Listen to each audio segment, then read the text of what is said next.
22 साल की जवान पत्नी का बूढ़ा पति आखिर आधी रात को क्यों चीखता था। बहुत गर्मी की वजह से मैं कमरे की बजाय खुली छत पर सोने के लिए अपनी चारपाई डालकर लेट गया। गर्मी थी, ऐसा लगता था जैसे गर्मी से मेरा दम घुट जाएगा।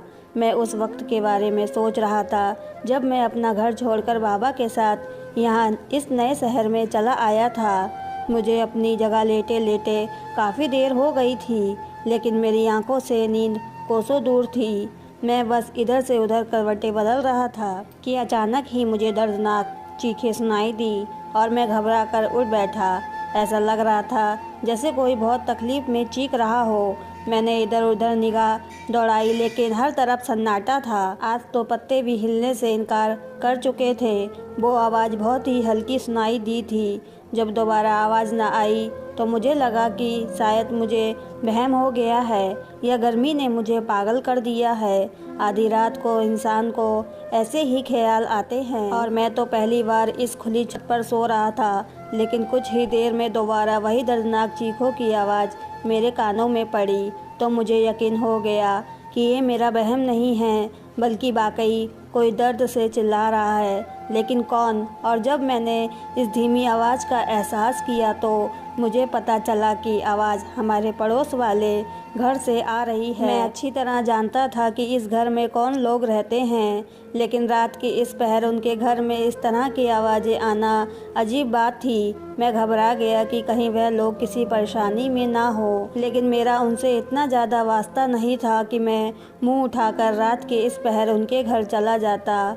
कुछ देर तक चीखों का सिलसिला यूं ही चलता रहा और मैं बेचैनी से यहाँ वहाँ चलता और फिर कोई 1 घंटे बाद ये सिलसिला बंद हुआ तो मुझे भी नींद आ गई। लेकिन अगली सुबह जब मेरी आँख खुली तो ये बात मेरे दिमाग के किसी हिस्से में बैठ गई कि रात पड़ोस वाले घर में कुछ न कुछ ऐसा हो रहा था जो गलत था। लेकिन मैं ये बात किससे पूछता और ऐसा क्या करता जो मुझे पता चल जाता कि पड़ोस वाले घर से रात को चीखों की आवाज़ें क्यों आ रही थी।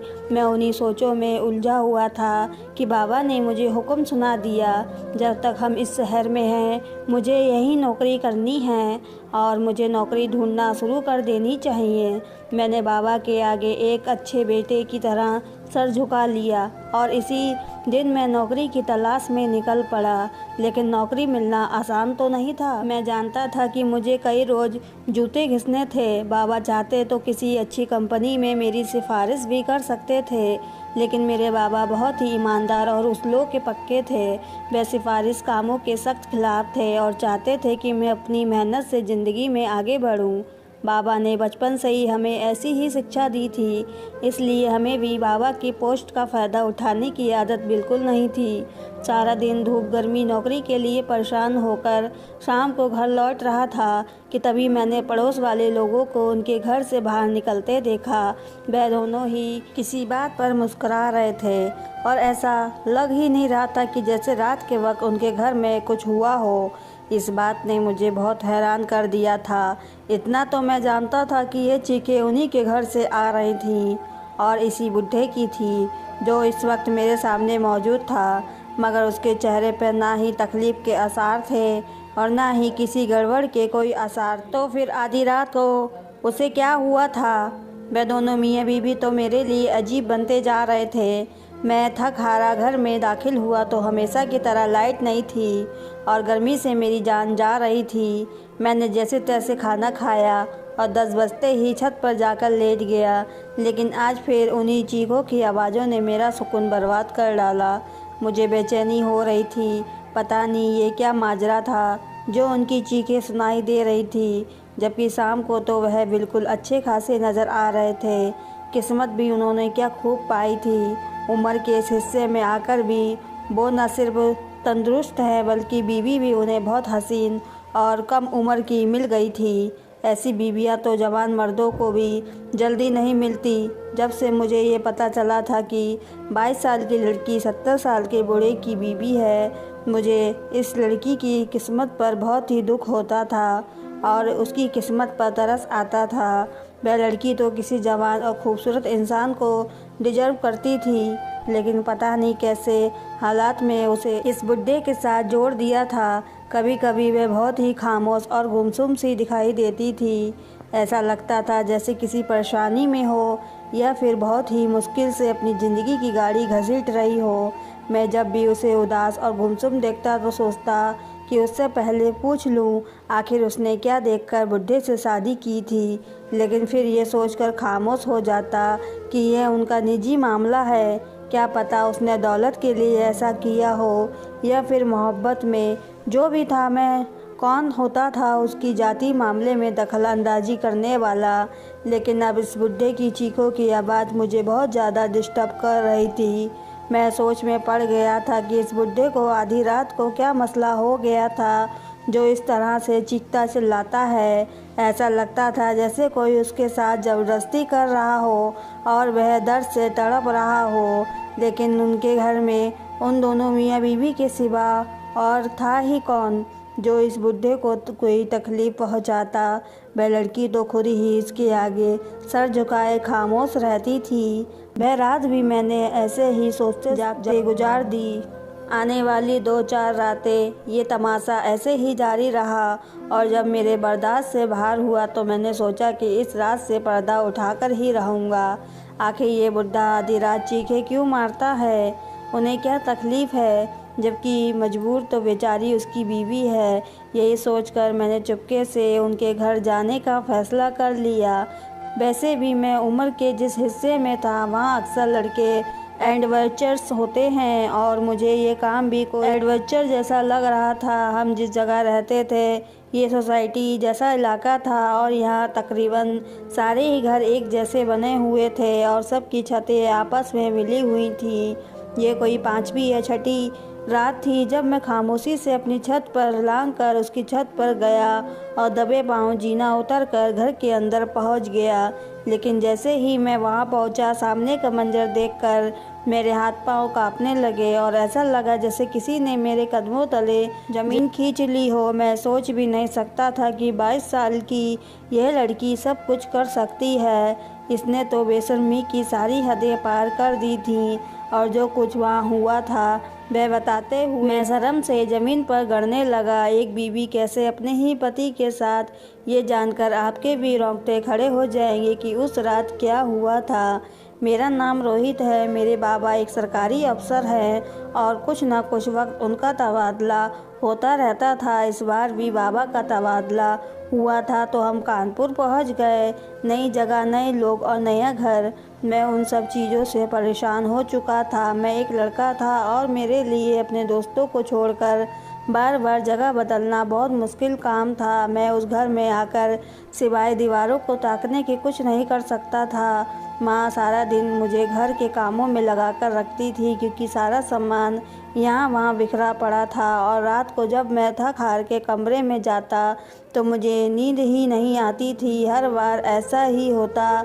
हमें अपना स्कूल और दोस्त सब कुछ छोड़ना पड़ता था। शुक्र था कि इस बार मैं अपनी ग्रेजुएशन कंप्लीट करके यहाँ आया था, वरना फिर मुझे नए सिरे से एडमिशन लेना पड़ता। हमें यहाँ आए 4-5 दिन ही गुजरे थे। हम आस पड़ोस में बिल्कुल अनजान थे। मेरा कमरा छत पर था। रात के वक्त छत पर खड़े होकर मैं गली के नज़ारे ले लिया करता था। आसपास के घरों में झांकने का मुझे कोई शौक़ नहीं था और ना ही ऐसी मेरी आदत थी।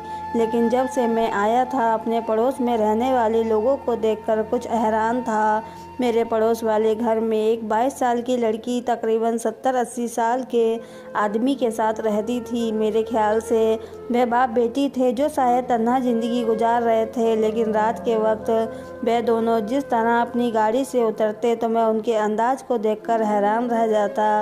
वह 22 साल की लड़की जिस तरह उस 70 साल के मर्द का हाथ थामकर घर में दाखिल होते, लगता ही नहीं था कि वह बाप बेटी हैं और ये बात मुझे परेशान कर रही थी। मैंने आज तक किसी बाप बेटी के बीच इस कदर करीबी नहीं देखी थी और उनकी उम्र के इस बीच फ़र्क इतना था कि मैं किसी और रिश्ते के बारे में सोच भी नहीं सकता था। मुझे सवेरे वॉक करने की आदत थी और मैं जब भी वॉक के लिए निकलता और करीबी पार्क में जाता तो वह दोनों भी मुझे वहाँ वॉक करते दिखाई देते, लेकिन आपस में ही वह इस कदर मगन होते कि मैं कभी उनसे बात ही ना कर पाया था। उनका रिश्ता मेरे लिए पहेली जैसा था। बाप बेटी वह लगते नहीं थे और मियाँ बीवी वो हो नहीं सकते थे। वह लड़की कभी घबराई हुई दिखाई देती तो कभी बहुत उदास। अक्सर बहुत गौर से उसका चेहरा पड़ा करता था। मेरी नज़र जब भी उन दोनों पर पड़ती तो मैं ज़रूर सोचता कि उनकी दरमियाना क्या रिश्ता होगा। एक हफ्ते में हमारा घर पूरी तरह सेट हो गया था तो माँ ने खुशी में हलवा बनाया और कहने लगी, जाओ पड़ोस में ये भी हलवा दे आओ। दिल तो मेरा बिल्कुल भी नहीं चाह रहा था कि मैं इतनी गर्मी में घर से बाहर निकलूं, लेकिन पड़ोस के नाम पर मैं खड़ा हो गया था। इसी बहाने मैं उनसे बातचीत कर सकता था और फिर मुझे पता चल गया कि वह दोनों बाप बेटी हैं या फिर उनकी दरमियाँ कोई और रिश्ता है। वह लड़की भी ना जाने क्यों उदास रहती थी। हलवे की प्लेट लिए मैं उनके दरवाजे तक पहुंच गया। चौकीदार ने अंदर बताया तो वह मुझे अंदर ही बुलवा लिया। यह एक आलीशान बंगला था। बाहर से तो इतना अच्छा मालूम ना होता था, लेकिन अंदर से हर चीज़ यहाँ बहुत ही कीमती थी। कुछ ही देर में वह 22 साल की लड़की ड्राइंग रूम में आई तो मैं उसे देखकर खड़ा हो गया। बल्कि वह निहायत ही हसीन और खूबसूरत थी। उसके लंबे काले बाल कमर तक जा रहे थे और चेहरे पर सजी धीमी मुस्कुराहट अंधेरी रात में चांदनी की तरह मालूम हो रही थी। उसने मुझे बैठने का इशारा किया और खुद भी मेरे सामने टांग पर टांग जमाकर बड़ी खूबसूरती और नजाकत से बैठ गई। उसके अंदाज में ऐसा कुछ भी नहीं था जो मुझे चौंकने पर मजबूर कर रहा था। मैंने उसे बताया कि मेरा नाम रोहित है और मैं पड़ोस वाले घर में नया शिफ्ट हुआ हूँ, इसलिए मेरी माँ ने यह हलवा बनाकर भेजा है। उसने नौकर को हलवे की प्लेट उठाने का इशारा किया और बताने लगी कि मेरा नाम रोशनी है और हम 8 महीने से इस घर में रहते हैं। उसका लहजा बहुत ही खूबसूरत था और कोई भी जवान लड़का उस पर दिल हार सकता था और मुझे भी वह पहली ही नज़र में पसंद आ गई थी। उसकी आंखों की उदासी भी उसकी खूबसूरती को बढ़ा रही थी। इससे पहले कि मैं खुद से उससे कोई सवाल जवाब करता, वह 70 साल का बुढ़ा कमरे में दाखिल हुआ। मैंने उसे फ़ौरन अदब से नमस्ते किया। वह कम से कम मेरे दादा की उम्र का था। रोशनी ने उस बुढ़े से मेरा इंट्रोडक्शन कराया और बताया कि यह मेरे पति हैं। मुझे बुरी तरह झटका लगा, जैसे मेरे सर पर आसमान गिर गया हो। रोशनी 22 साल की कितनी जवान और खूबसूरत लड़की थी। उसका पति 70 साल का बुढ़ा कैसे हो सकता है? मुझे तो अपनी आंखों पर यकीन नहीं हो रहा था, लेकिन पिछले कुछ दिनों से मैं उनके बीच देख रहा था। वह इस रिश्ते का इशारा था और शायद यही बात थी कि रोशनी हर वक्त उदास नज़र आती थी। बहुत मुश्किल से मैंने अपने चेहरे के अंदाज पर काबू पाया और एक झूठी मुस्कुराहट चेहरे पर सजा ली। उसके चेहरे पर बड़ी उदासी लग रही थी। ऐसा लग रहा था जैसे उन्हें मेरा यहाँ आना अच्छा ना लगा हो। वह बस सिर से पाँव तक मुझे देखते जा रहे थे और रोशनी को उन्होंने इशारे से अंदर जाने को कह दिया था। मेरा दिल बुरा हो गया था। आया तो मैं बहुत खुश था, लेकिन वापसी में बहुत से सवाल मेरे दिल में थे। नौकर प्लेट लेकर वापस आया तो मैंने प्लेट उठाई और अपने घर लौट आया, लेकिन सारा रास्ता मेरे दिमाग में रोशनी का खूबसूरत चेहरा घूम रहा था। ऐसी कौन सी मजबूरी आ पड़ी थी जो रोशनी ने उस बुढ़े से शादी कर ली थी? यकीनन वह बूढ़ा रोशनी के साथ बहुत सख्ती करता था। फिर उसे अपनी बीवी पर भरोसा नहीं था। हैरानी तो मुझे रोशनी पर हुई थी। वह कैसे शादी के लिए रजामंद हो सकती थी? अगर बात सिर्फ पैसे की थी तो पैसा तो वह किसी जवान मर्द से शादी करके भी हासिल कर सकती थी। उसे देखकर तो कोई भी जवान और अमीर मर्द उससे शादी कर लेता, लेकिन उसने बुढ़े का साथ क्यों चुना था? मैं तो खुद उसे देखकर दिल हार बैठा था। जो भी था, मुझे रोशनी की किस्मत पर बड़ा अफसोस था। कोई भी लड़की इतनी बड़ी उम्र के मर्द के साथ अपनी खुशी से हरगिज़ तो शादी नहीं कर सकती थी। मुझे यकीन था कि उसे ज़बरदस्ती इस बंधन में बांधा गया। जब से मैं उनके घर से होकर आया था, बहुत ही ज़्यादा रोशनी और उस बुढ़े के बारे में सोचने लगा था। ये रिश्ता मेरे लिए किसी भी तरह से स्वीकार करने वाला नहीं था। मैंने एक बात और महसूस की थी, वह लोग मोहल्ले में ना ही किसी से मिलते जुलते थे, ना ही किसी के साथ उनका आना जाना था। एक शाम गली की एक मंगरारू औरत हमारे घर आई और माँ से मिलकर खुशी का इजहार किया और बातों ही बातों में कहने लगी, आपके पड़ोस वाले भी बहुत ही अजीब हैं, लगता ही नहीं है कि दोनों मियाँ बीवी हैं। जब ये लोग यहाँ आए थे, मैं भी उनसे मिलने के लिए गई, लेकिन उस बुढ़े का अजीबोगरीब रवैया देखकर मैंने तो कानों को हाथ लगाया। पता नहीं इसकी बीवी कैसे इसके साथ गुजारा करती है। मैं वहीं बैठा चाय पी रहा था, उनकी बातें मेरे कानों में पड़ी तो मैं चौंक गया। इतना तो मुझे यकीन हो गया था कि रोशनी इस रिश्ते पर हरगिज़ भी खुश नहीं थी। और फिर जब मैंने छत पर सोना शुरू किया तो उस बुड्ढे की चीखों की आवाज़ ने मुझे बहुत परेशान कर दिया। कुछ रोज़ उनकी चीखें सुनने के बाद मैंने एक फ़ैसला किया जो शायद मुझे नहीं करना चाहिए था। मैंने बहुत ही गलत हरकत की और छत की दीवार लांघकर उनके कमरे में उतर गया। मुझे क्या मालूम था कि मैं किस दलदल में जा रहा हूँ। मेरी सोच ने मुझे वहाँ लाकर खड़ा किया जहाँ मुझे हरगिज़ भी नहीं होना चाहिए था। मैं जीना उतरकर नीचे पहुँचा तो सामने ही बेडरूम था। बेडरूम का दरवाज़ा पूरी तरह खुला था। मैं दबे पाँव वहाँ तक पहुँच गया। फिर ये देखकर मैं हैरान रह गया कि रोशनी बिस्तर पर गुमसुम सी मौजूद थी और कमरे में कोई नहीं था। अचानक ही रोशनी की नज़र मुझ पर पड़ी तो वो रोने लगी और मदद के लिए पुकारने लगी। मैं बिना सोचे समझे कमरे में दाखिल हो गया। रोशनी बिस्तर पर बैठी हुई थी, वह बहुत रो रही थी। मैंने फ़ौरन उससे पूछा कि आपके पति कहाँ हैं? मैं उनकी चीखों की आवाज़ सुनकर ही यहाँ आया हूँ और वे सब खैरियत तो हैं। लेकिन रोशनी तो जवाब देने के बजाय रोती जा रही थी। मुझे समझ नहीं आ रहा था कि मैं उसे कैसे तसल्ली दूँ, कैसे खामोश कराऊँ। पता नहीं वो किस तकलीफ़ में थी। आज तक मैंने उसे उदास और परेशान ही तो देखा था। उसका हुलिया भी बहुत बिखरा हुआ था। वह दुपट्टा भी नहीं पहने हुए थी और गैर मर्द होने के नाते शर्म महसूस कर रहा था। मैंने अपनी नज़रों को पूरी तरह उसके वजूद से चुरा लिया था। उनकी तरफ नज़र उठाकर देखने से भी कतरा रहा था। कुछ देर ऐसे ही गुजरी और फिर जब रोशनी खामोश नहीं हुई तो मैंने उसका हाथ अपने हाथ में थाम लिया और कहा, प्लीज़ रोशनी खामोश हो जाओ और मुझे बताओ कि क्या हुआ है ताकि मैं तुम्हारी कुछ मदद कर सकूं। और वह एकदम से उठी और चीखती चिल्लाती हुई अपने कपड़े फाड़ने लगी। उसकी इस हरकत पर मैं घबरा गया। देखते ही देखते उसने अपनी कमीज़ को जगह जगह से फाड़ दिया और उसका जिस्म नज़र आने लगा। मैं उसे रोकने की हर मुमकिन कोशिश कर रहा था, लेकिन ऐसा लग रहा था जैसे इस पर तो कोई जिन या भूत आ गया हो। उसका हुलिया पूरी तरह ख़राब हो गया था, लिबास फटा हुआ और बाल बिखरे हुए थे। मैंने घबरा कर वहाँ यहाँ देखा क्योंकि उसके पति कहीं नज़र नहीं आ रहे थे और रोशनी की हालत बिल्कुल ख़राब हो चुकी थी। और इससे पहले कि मैं सारे हाल को समझ पाता, रोशनी का मसला जान पाता, वह बूढ़ा आदमी कुछ पुलिस वालों के साथ कमरे में दाखिल हुआ और मुझे देखकर चीखते हुए कहने लगा कि मेरी बीवी ने कुछ देर पहले फ़ोन करके यही बताया था कि पड़ोस वाला लड़का उसकी इज्जत पर हमला करने के लिए घर में घुस आया है। देखिए इंस्पेक्टर साहब, ये रंगे हाथों पकड़ा गया है और मेरी बीवी का हाल तो देखो, इसने तो मेरी इज्जत लूट ली। मैं कहाँ जाऊँगा, दुनिया को क्या मुंह दिखाऊँगा। वह खूब शोर मचा रहे थे। रोशनी ने बिस्तर पर पड़ी चादर उठाकर अपने ऊपर पहन ली और रोते हुए अपने पति से लिपट गई।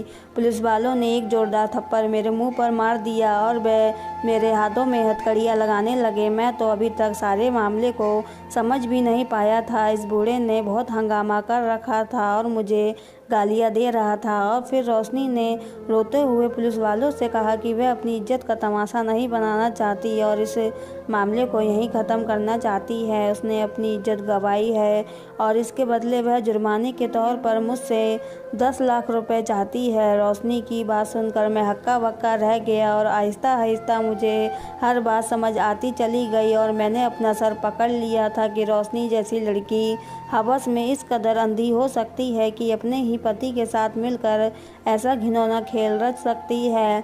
पुलिस वालों ने मेरी तरफ देखा और कहने लगे, क्यों भाई, तूने एक जवान लड़की की इज्जत पर हमला किया है और उसके पति की गैर मौजूदगी में इसके कमरे में पहुंच गया। अब पता कि जेल जाकर सलाखों की कैद काटेगा या फिर उसका जुर्माना पूरा करेगा। मेरी हालत ऐसी थी, काटो तो बदन से खून नहीं। इस जुर्म में मैं बुरी तरह फंस चुका था और वो भी ऐसा घटिया इल्ज़ाम कि मैं शर्म से ज़मीन पर गड़ रहा था। मैंने पुलिस वालों को यकीन दिलाने की कोशिश की कि मैं बेकसूर हूँ और उन दोनों मियाँ बीवी ने बाकायदा प्लान बनाया हुआ था मुझे फंसाने का, लेकिन पुलिस वाले तो कुछ भी सुनने के लिए राज़ी नहीं थे। उसके इस बयान से पुलिस ने मुझे रंगे हाथों पकड़ा था। मैंने एक नज़र चालाक रोशनी पर डाली तो वह अपने पति के गले लगी हुई थी और उसका पति उसे ऐसे तसल्ली दे रहा था जैसे वाकई में उसकी इज्जत पर हमला हुआ हो। जब पुलिस वालों ने मेरी किसी बात पर कोई एतबार नहीं किया और मुझे मजबूर करने लगे तो कि या तो मैं रोशनी का जुर्माना पूरा करूं या फिर जेल की चक्की पीसूं, तो मैंने मजबूरन जुर्माना पूरा करने की हामी भरी और पुलिस वालों से कहा कि मैं अपने बाबा को बुलवाना चाहता हूं। कुछ ही देर में मेरे बाबा मौके पर पहुंच गए। अब सारी बात उनके सामने आई तो हैरानी से मुझे देखते हुए कहने लगे कि मैं हरगिज़ इस बात पर यकीन नहीं कर सकता कि मेरी औलाद ने किसी गैर की औरत की तरफ निगाह डाली। मैं ऐसे लोगों को 1 रुपया भी नहीं दूंगा। आप मेरे बेटे को अपने साथ ले जाएं, मैं वकील बुलवाता हूँ और ना सिर्फ अपने बेटे को बचा लूँगा बल्कि उन लोगों को भी जेल की सलाखों के पीछे डालूँगा।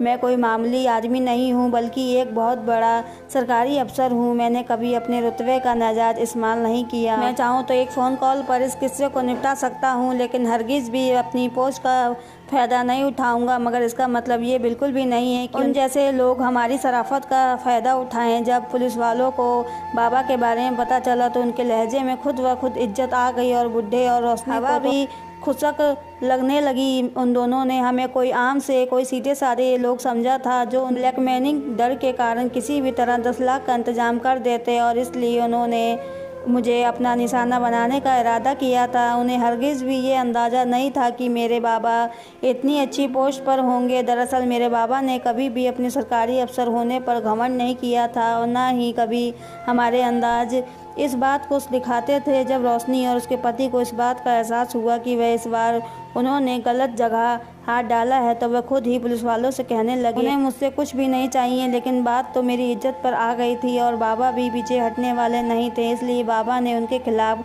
मुकदमा दर्ज करवाया और पता चला कि वह लोग ये फ्रॉड पहले भी कई लोगों के साथ कई जगह पर कर चुके हैं। वह लोग बात को कभी पुलिस स्टेशन तक जाने नहीं देते थे और पैसे लेकर रफू चक्कर हो जाते थे। सीधे साधे मासूम लोग अपनी इज्जत बचाने के खातिर उन लोगों को अपनी उम्र भर की जमा पूंजी दे दिया करते थे और बाबा ने तो उनको जेल की सलाखों के पीछे पहुंचा कर ही दम लिया था। बाबा ने मुझे भी खूब डांटा था कि मैं ऐसे किसी के घर में बिना बताए चोर रास्ते से दाखिल क्यों हुआ था, पर मुझे मेरे किए की सज़ा मिल चुकी थी क्योंकि वहाँ कुछ वक्त जो मैंने रोशनी के कमरे में पुलिस वालों के साथ गुजारा था वह मेरे लिए किसी क़यामत जैसा था। मैंने ऊपर वाले से माफ़ी मांग ली थी कि मैं आइंदा कभी किसी के घर में इस तरह नहीं जाऊंगा और मुझे ये बात भी समझ में आ गई थी कि हर मासूम दिखने वाला चेहरा मासूम नहीं होता, बल्कि रोशनी जैसी मक्कार औरतें भी इस दुनिया में आज भी हैं जो लड़कों को अपनी मासूमियत के जाल में फंसाकर उन्हें बर्बाद कर देती हैं। दोस्तों, अगर हमारी कहानी आपको पसंद आई हो तो चैनल को सब्सक्राइब, वीडियो को लाइक करना ना भूलें। पूरी कहानी सुनने के लिए आप